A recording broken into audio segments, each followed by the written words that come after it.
नमस्कार, मैं हूं केशव तिवारी और विशाल खबर के चर्चित चेहरे कार्यक्रम में आज हमारे बीच शहर की जानी मानी समाज सेविका, लीनेस क्लब की area officer, all India hair and beauty parlour association की जिलाध्यक्ष, गुजराती समाज की उपाध्यक्ष और इवेंट ऑर्गेनाइज भी करती हैं। इनका नाम है मंजूषा शाह।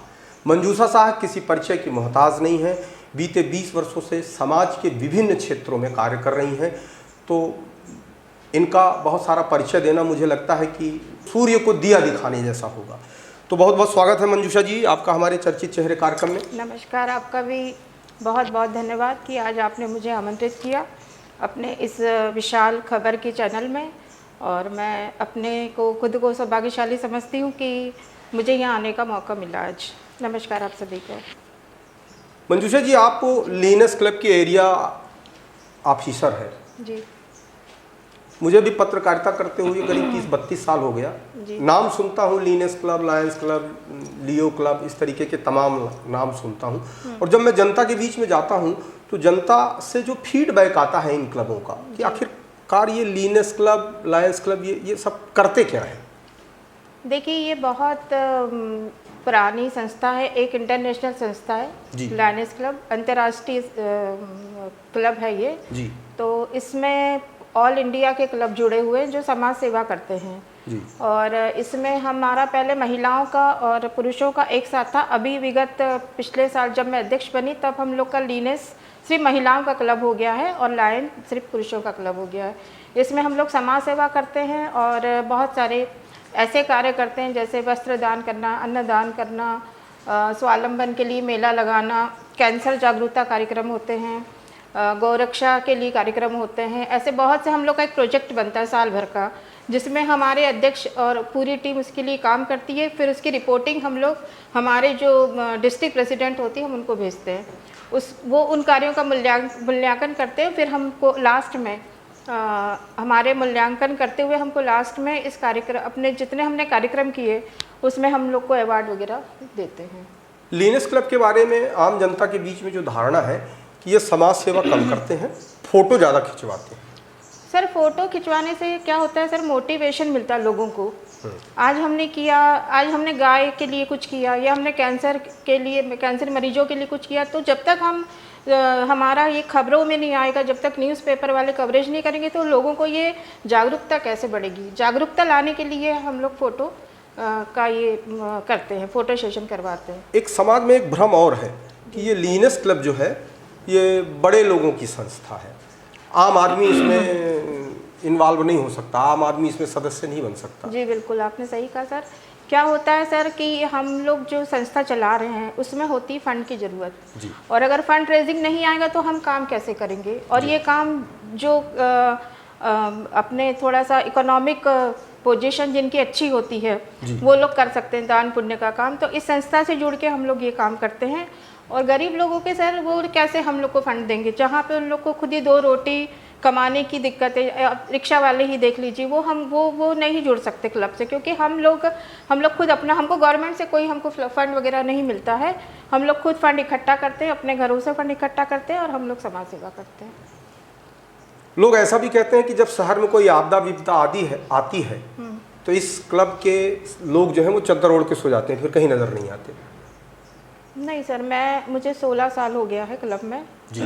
मैं बहुत छोटे पद से आज मैं एरिया ऑफिसर बनी हूँ, कोषाध्यक्ष, PRO, सचिव, अध्यक्ष बनने के बाद आज मैं इतने बड़े पद पर आई हूँ। तो मुझे नहीं लगता कि ऐसा कभी हुआ है। और हम लोगों ने अभी जब 5-6 साल पहले, 7-8 साल पहले जब 17 में बाढ़ आई थी तो हम लोगों ने बहुत मदद की थी। गांव-गांव जाके हम लोगों ने बहुत काम किए थे बाढ़ग्रस्त लोगों के लिए। अच्छा, ये जो आप लोगों के यहाँ पद बढ़ते हैं जी, तो ये भी माने हैसियत देख के, पैसा देख करके पद बढ़ते हैं या काम देख के पद बढ़ते हैं? नहीं सर, ये हमारा होता है, एक प्रोटोकॉल होता है जी। प्रोटोकॉल के जैसे हमारे यहाँ जो सदस्य बना है वो 2 साल तक तो उसको कोई पद नहीं देते हैं। अच्छा। मगर अब वो काम करना चाहता है तो फिर हमारा जैसे PRO से पद चालू होता है, धीरे धीरे हर साल वो पद बढ़ता जाता है। तो वो प्रोटोकॉल के तहत बढ़ते जाते हैं। जैसे मैं पहले मान लीजिए PRO थी, फिर कोषाध्यक्ष बनी, फिर सचिव बनी, अध्यक्ष बनी, आज मैं एरिया ऑफिसर हूँ और भगवान ने चाहे तो मैं डिस्ट्रिक्ट की प्रेसिडेंट भी बन सकती हूँ। तो मैंने इसमें पैसे की कोई ज़रूरत नहीं, इसमें काम की जी गुणवत्ता और जी काम जी। और फंड मैंने बताया सर, फंड किसी भी काम के लिए हमको फंड रेजिंग तो चाहिए, हम बिना फंड के कैसे काम अच्छा, करें। अगर कोई सदस्य बनना चाहे तो बहुत सारे लोगों के दिमाग में ये भी भ्रांतियां हैं कि पता नहीं कितना पैसा लगता होगा, तो एक साधारण व्यक्ति को नहीं, बहुत नॉमिनल फीस है, 1500 रुपये साल की फीस होती है। उसी में हम लोग सेवा कार्य करते हैं और हम लोग सरकार से हमको कोई फंड नहीं मिलता है, हम लोग अपने ही फंड से अपने ही पैसों से ये सब काम करते हैं। अच्छा, आप hair and beauty parlour association के अध्यक्ष भी हैं। आपको क्या लगता है कि पहले की तुलना में अब लोगों के अंदर सुंदर दिखने की इच्छा बढ़ी है या घटी बहुत है? ज़्यादा सर, बहुत ज़्यादा बढ़ गई है। अब तो अगर आप देख लीजिए कि सास लोग भी आजकल नहीं लगती कि सास हैं, यंग लगती हैं। ऐसे सच के आती हैं जैसे कि मतलब कई बार तो सास जो होती है वो बहू दिखने लगती है। आजकल जो है ना ब्यूटी के प्रति जो महिलाओं का रुझान बढ़ा सर, वो क्या है कि सभी महिलाएं चाहती कि हम लोग खूबसूरत दिखे, अपनी केयर करें, अपने बालों की केयर करें, अपनी स्किन की केयर करें, और ये मुझे लगता है अच्छी बात है जी। ये अच्छी बात है, सुंदर दिखना अच्छा है जी। कौन नहीं चाहेगा कि हम सुंदर ना दिखें, सभी चाहेंगे कि हम सुंदर दिखें। तो ये सुंदर दिखना कोई ज़रूरी नहीं कि हम पार्लर से ही जाके सुंदर बने, हम घर में भी होम रेमेडी से भी हम अपने केयर, स्किन की और बालों की केयर कर सकते हैं। अच्छा, जब सुंदरता की बात आती है तो आपको क्या लगता है कि पुरुष और महिला में ज़्यादा सुंदर दिखने की इच्छा किसके अंदर होती है, पुरुष में या महिला में? मुझे लगता है आजकल तो पुरुष में भी हो गई है, आजकल तो यूनिसेक्स पार्लर खुल गए हैं जगह जगह। सतना में भी हमारे यहाँ 2-3 यूनिसेक्स पार्लर खुले, बाकायदा पुरुष और जो जितने भी आजकल की जनरेशन है, बॉयज़ जनरेशन, सब जाके फेशियल, नए नए कलर के हेयर कलर, फैशन कलर सभी करवाते हैं। तो नहीं, मैंने अनुपात पूछा कि पुरुषों की तुलना में मैंने पुरुष महिलाओं का प्रतिशत बराबर है या महिलाएं ज़्यादा सुंदरता के प्रति गंभीर हैं पुरुष की तुलना में? मुझे नहीं लगता है, मुझे लगता है कि बराबर हो गया। पुरुष भी, हाँ, उनके अंदर भी आजकल जागरूकता बढ़ी है। अच्छा, तभी इतने सारे यूनिसेक्स पार्लर खुल रहे हैं, पुरुषों के अलग खुल रहे हैं, महिलाओं के साथ में भी खुल रहे हैं। और जो भी काम हम लोग करवाते हैं, हेयर कलर है, पेडिक्योर है, मैनिक्योर है, फेशियल है, ब्लीच है, वो सारे पुरुष भी कराते हैं। अच्छा, ये ब्यूटी पार्लर में एक चीज़ देखने में आई है, ऐसा सुनने में आता है कि जो लोग ब्यूटी पार्लर में, माने जितनी भी चीज़ें आपने बताई कि ब्यूटी पार्लर में जो लोग जाते हैं, जो भी कराते हैं जी। तो जो बिल आता है और जो लागत आती है, मैंने अगर किसी ने अपनी ब्यूटी के लिए किसी ब्यूटी पार्लर में गई, अब मान लीजिए वहाँ उसका बिल आया 2000 जी, तो लोग ये कहते हैं कि उसमें जो खर्च होता है जी, वो 200-300 से ज़्यादा खर्च नहीं होता वो, लेकिन जो बिल होता है वो खर्च की तुलना में बिल बड़ा होता है। ये गलत फहमी लोगों की सर। आजकल इतनी अच्छी ब्रांडेड कंपनी आ गई है। आज हम अगर ये काजल लगाते हैं तो वो काजल 300 से लेकर 500 रुपए तक आता है। हम लिपस्टिक लगाते हैं तो वो 1000-2000 की रेंज तक आती है। तो ब्रांड का फ़र्क पड़ता है। अगर हम फेशियल कर रहे हैं तो ब्रांडेड फेशियल मेरे ख्याल से 5000 तक का ब्रांडेड फेशियल होता है और उसका रिजल्ट भी आपको मिलता है। तो जैसे अगर हमने लिपस्टिक लगाई है तो वो पूरे टाइम लगी रहेगी, वो निकलेगी नहीं, तो वो ब्रांड का फ़र्क पड़ता है। मतलब इसमें चूंकि ब्रांड जैसे जैसे बढ़ता जाएगा तो वैसे माने उसकी लागत बढ़ती जाएगी। जी जी सर। अच्छा, ब्यूटी पार्लर में बहुत सारे ऐसे लोग भी आ गए हैं जिनके पास कोई काम नहीं है और उनको हुनर भी नहीं है, लेकिन उनने ब्यूटी पार्लर खोल लिया है और मैंने ब्यूटी पार्लर को बदनाम करने की कोशिश भी कर रहे हैं। अभी मैं अध्यक्ष हूँ विगत 3 वर्षों से। मेरी संस्था दिल्ली से जुड़ी हुई है, all India hair and beauty parlour association, और दिल्ली से हम लोग को जो हमारी वहाँ की जो पूरी इंडिया की प्रेसिडेंट है संगीता चौहान मैडम, तो उनका यही कहना है कि आप हर पार्लर में रजिस्ट्रेशन करवाइए पार्लरों का, उनके पास डिप्लोमा है कि नहीं ये भी देखिए। कई झोला छाप पार्लर वाली भी होती हैं जो बस 2-3 सस्ते से प्रोडक्ट लेकर घर घर जाके करती हैं। तो मैं सभी अपने व्यूअर्स को बताना चाहूँगी कि ऐसे झोला छाप पार्लर वालों से, लड़कियों से आप थोड़ा सा बचें, क्योंकि इससे आपको नुकसान भी हो सकता है। वो कहीं आपके घर में चोरी भी कर सकती है। ऐसा एक केस हो चुका है सर कि उन्होंने क्रीम में कुछ मिला दिया तो महिला बेहोश हो गई, उन्होंने घर का सामान लेके वो चली गई, चंपत हो गई। तो ये सब घटनाएं भी होती रहती, तो इनसे आपको बचना चाहिए। अच्छा, जैसे हम झोला छाप डॉक्टरों से बचते हैं वैसे हमको झोला छाप ब्यूटिशियन से भी बचना चाहिए। पहले की तुलना में अब झोला छाप ब्यूटिशियनों की संख्या बढ़ी है, ऐसा मुझे लगता है। नहीं, बढ़ी नहीं सर, उतना ही। क्या होता है ना, महिलाएं अब कुछ ऐसी चाहती हैं कि चलो हमने घर में एक किट मंगा ली तो घर में आराम से अपना कर लिया, नहीं जा पा रहे हैं कभी, पर पार्लर का क्रेज़ वैसे ही है जैसे पहले था, और मुझे लगता है पार्लर का क्रेज़ अब ज़्यादा बढ़ गया है। आप इवेंट ऑर्गेनाइजर भी हैं, जी। तो अभी तक आपने सतना में कितने इवेंट ऑर्गेनाइज किए और कौन कौन से इवेंट ऑर्गेनाइज किए, और उस इवेंट का आपको क्या अनुभव माने मिला? देखिए सर, सतना में जब मैंने देखा कि यहाँ के बच्चों में टैलेंट बहुत है मगर उनको एक कभी मंच नहीं मिला, तो मैंने यही सोच के फैशन शो करवाया था। मैंने विगत 14 साल पहले एक फ़ैशन शो कराया जिसका कि बहुत अच्छा रिज़ल्ट था। काफ़ी बच्चों ने उसमें पार्टिसिपेट किया। फिर मैंने विंध्य व्यापार मेले में भी एक ब्राइडल और ग्रूम शो करवाया था। इस तरह से मैंने सर करीब अभी तक 8 या 10 शो करवा दिए हैं। तो उससे क्या होता है ना, जो मॉडल हमारे फर्स्ट सेकंड विनर थे वो आज बॉम्बे दिल्ली में भी अपनी मॉडलिंग कर रहे हैं, और एक तरह से उनको जॉब भी मिल गया वहाँ पर। तो उनको एक मंच देने के लिए मैं ये करती हूँ।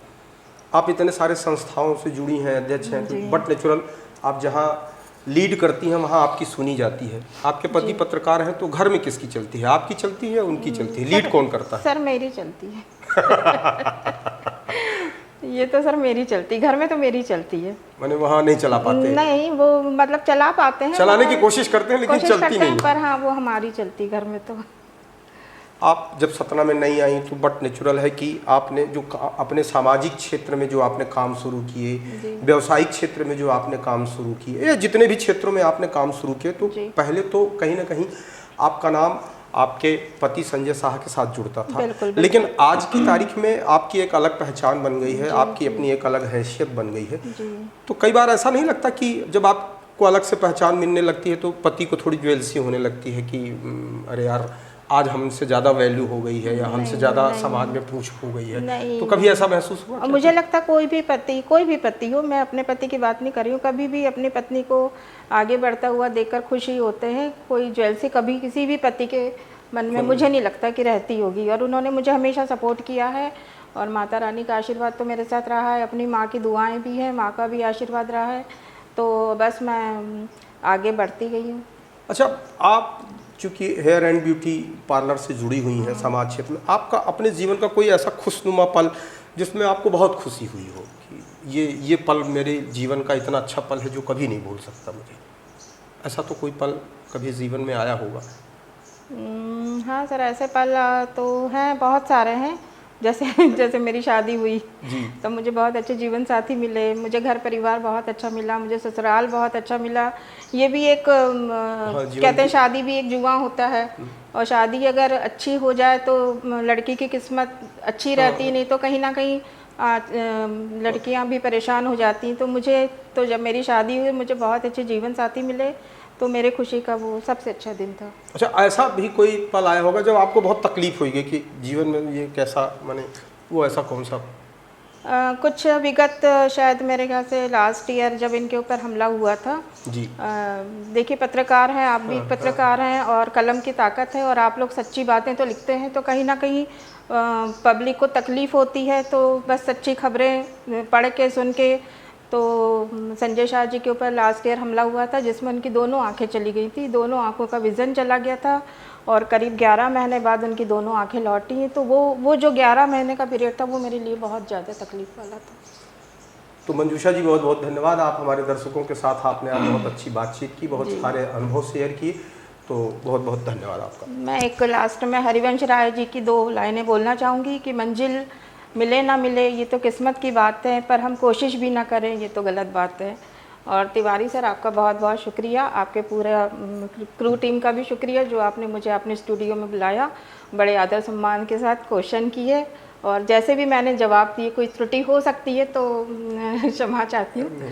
बाकी मैं चाहूँगी कि आप मुझे फिर से आमंत्रित करें। बिल्कुल बिल्कुल जी नमस्कार। हम आपको क्या, हम तो ये कहेंगे कि आप अपनी पूरी टीम को लेकर के आए जी बिल्कुल बिल्कुल, और लोगों से बातचीत हो, ज़्यादा से ज़्यादा लोगों तक लोगों के अनुभव जब शेयर होते हैं जी, तो जो भी व्यक्ति सीख लेना चाहता है किसी भी व्यक्ति से वो सीख ले सकता है।